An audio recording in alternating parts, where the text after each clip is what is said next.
These are letters many people from all over the world wrote and sent in support of the case of Mrs. Beatrice Pace, a woman who was acquitted of murdering her husband in 1928 and had also been a victim of domestic violence throughout her marriage.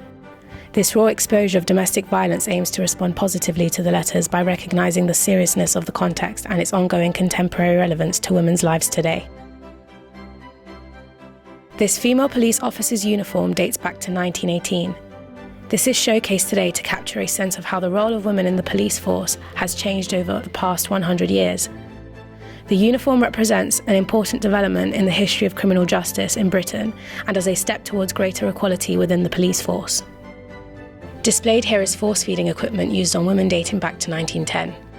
This object was used on Lady Constance Lytton at Walton Jail in Liverpool during the period of the suffragette movement. First-hand accounts divulge that being force-fed was often painful for the recipient and was a traumatic experience likened to rape. The woman often suffered from a number of health issues as a result of being force-fed. Lytton is a high-profile name, having published a book called Prisons and Prisoners that details her experience being force-fed as an undercover activist, as she believed wealthier women with well-known husbands or fathers, including herself, were unfairly given lighter punishments than their working-class counterparts.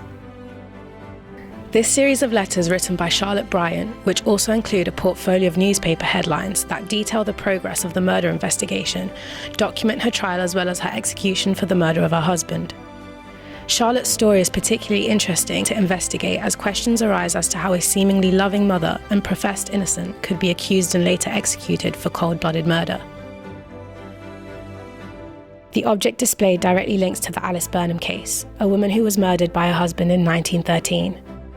Rather than dehumanising Alice as solely a murder victim, this bath is a tribute to her, a woman who had family, friends, a career and aspirations.